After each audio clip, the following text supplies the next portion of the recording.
I'm going to talk in general terms about programming neuromorphic computers. There's a nice quote from this big review by Schumann et al. Supporting software will be a vital component in order for neuromorphic systems to be truly successful and accepted within and outside the computing community. However, there's not been much focus on developing the appropriate tools for these systems. And that viewpoint I share and it resonates with me. So I think that as a community, neuromorphic computing is not too much beyond what we see in this picture in the early days of mainframe computing, where programming was basically plugging in cables into different sockets. And we've moved a bit beyond that, but I think we've still obviously got a long way to go. I mean, there are obvious reasons for that. The hardware is developing so rapidly, more exploring the space of possibilities rather than standardizing on a particular architecture. So in many ways, it's not surprising. But I think nevertheless, the important step that was taken with traditional computing architectures of separating the programming interface, the programming languages from the architectures, via tools like compilers, interpreters, that's one that the neuromorphic community also definitely needs to take. So in this context, I'm going to talk about Pine, which many of you have probably heard of. I would say Pine at this moment perhaps plays a role in neuromorphic computing analogous to maybe assembly language, maybe C, but probably more closer to assembly language. And of course, we then have to go past that to higher level abstractions and high level languages. But talking about Pine, so the idea behind Pine, it didn't start out as a neuromorphic technology. It started out more as a tool for running the same simulation on different simulators, and so being able to do cross-checking. So the idea behind Pine is rather than each simulator having its own language and its own output format, that we have a single input language based on Python using this Pine API, and that then any simulator or neuromorphic platform which implements this API can emulate that model. And at present, we have such implementations for many software simulators, principally Nest, Neuron, and Brian, but there are others. And then the BrainScales and the Spinnaker neuromorphic hardware platforms. And again, I believe there are others. And then also the output data from this script is also standardized such that it then becomes easier to analyze it or do other things, visualize it with the data once it's come out of the simulation. So very briefly, this is how it looks in practice. Is if you have a simple Python script which builds up a neural network using this Pine API, the goal is it should be as simple as if you want to run this on the Nest simulator, you just import the pine.nest implementation of the API. And if you want to run it on Neuron, you use import from pine.neuron, Brian, Spinnaker, BrainScales. The idea is that it should essentially require minimal or ideally zero changes to your code, and the same thing runs on different backends. So I'll very briefly introduce and go over the key points of the API for those who are not familiar with it. So starting with neuron and synapse models. So there are 3 different ways to provide individual neuron models, individual synapse models, including synaptic plasticity. One is the standard models. These are built into Pine. They are available on at least 2 of the simulators or hardware platforms. And essentially you give them their name and their parameters, and then the Pine API takes care of translating this to whatever the native implementation of that model is. So this is quite a large standard library of models you can use. If that's not, it's so leaky integrating fire, Itzikevich, exponential integrating fire, and so on. If it's not sufficient, then one option is that you can always use the native models from your simulation platform with Pine. This is often a useful way to migrate towards a full Pine description. So you can use the Pine network API, but use your own native models. And I'll give a brief presentation in the next slide of that. Or there are various other markup and description languages for neuron models and synaptic plasticity models, like 9ML, NeuroML, NestML, And the idea is that here you have a very high-level description of the model, and that is then used. There's some kind of compiler generates code for your particular platform. This doesn't work so well for analog systems, unfortunately, but for digital-based neuromorphic, you can generate code in a custom way based on these high-level descriptions. I won't talk about that, but I'll just briefly show the native models. So here's an example of the nest simulator, where let's say we want to use this Hilton-only neuron model, which is not available for other simulators. It's only available in Nest. Nevertheless, we can use it within PyNN by wrapping it with this native cell type function, and we can use all the other features of PyNN, like parameterization, in the same way. Similarly for plasticity models. So moving on from single cells to populations, the fundamental abstraction in PyNN is the population, which is a group of neurons, all of the same type, which means that they're all described by the same equations. Individual cells in that population can have different values of their parameters, but the equations are all the same. If you want to look at a subset of a population, that's a population view. It's not a copy, it's just a view. So if you change something in that view, it changes this in the population as well. Then if you want to have heterogeneous groups of neurons, where you have multiple cell types, multiple model types, then you need the assembly, which can contain multiple populations and multiple views. And the idea of this is that you can, for example, each cell type in a layer of cortex would be a different population in PyNN, and then the mini columns would be assemblies, for example. And then you can have assemblies to have hypercolumns, and so on and so on. This is how it looks. So yeah, you build a population, number of cells, cell type you've defined previously. You can have a spatial structure, a label, and then you can take subsets of the cells. You can combine populations together in a very natural Pythonic way. Moving on then to connecting them together, the set of all connections between any two populations or assemblies or whatever is called a projection. And to create a projection, then you specify the presynaptic population, the postsynaptic population, some algorithm for connecting them together. So in this case, we're using this sparse fixed 0.1%, 10% probability connection. We specify our synapse type, the receptor, postsynaptic receptor type, and whatever spatial information we might need for setting up these connections. And then that creates all the connections and encapsulates them in this projection object.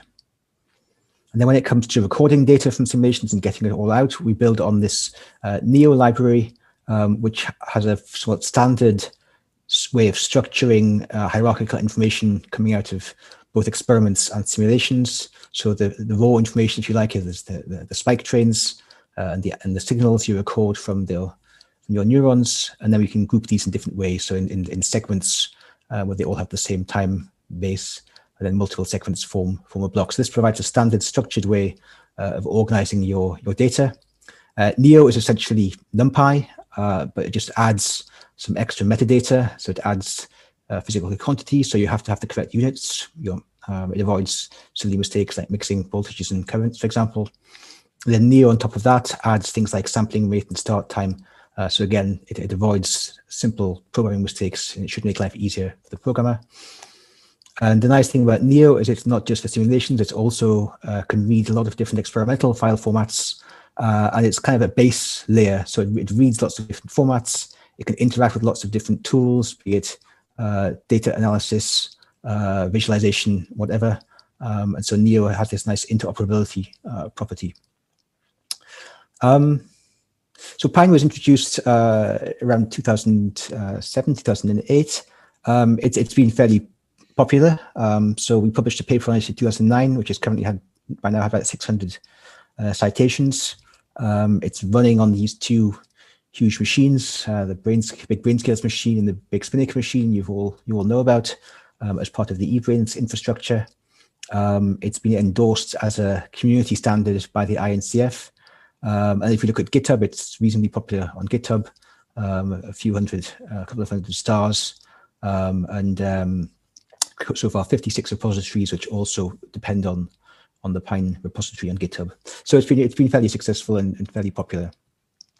If you're interested in implementing the PyNN API for your neuromorphic system, it's reasonably straightforward to do so. So each backend is a separate Python package, which you can choose to implement the API completely independently from scratch. For example, even in C++, for example, with a Python wrapper. This is what was done for the BrainScales 1 system, for example. Equally, if you want to take some shortcuts, we do have a common implementation of most of the API. So if you implement a number of minimal hooks, then you get the rest of the API for free, or you can have some combination of this. So the most recent group to follow this path was the group of Jeff Kritschmar, who developed a Pine interface to their CarlSim software. So it's been done a number of times, and it's reasonably straightforward. If you are interested, so these are the hooks. So for a population, you just have to implement these three methods to create cells, get parameters, and set parameters. Similarly, for projection, you just one low-level method for connecting neurons together, and again, a fairly simple interface for recording and for controlling the simulation. So Pine is developed as an open source, open community project. So it's on GitHub. We have community governance, and essentially that the project is governed by the people who contribute to it the most. The formal rule is that anyone who's had at least 3 pull requests accepted can become a maintainer of the project, and then gets a vote in any difficult decisions you might have to take. We have 20 or so people who have contributed over the course of the project, and we very much welcome contributions. And if anyone's looking for a project to contribute to, would be very much encourage you to take a look at Pine. So I'll talk now a bit about what's happening now with Pine and coming up in the near future. So an important thing we're doing, I think, is to separate the API from the reference implementation to greatly improve the documentation, to more cleanly separate the model specification from the experiment description, which allows for various optimizations and is generally better for databasing and reproducible research.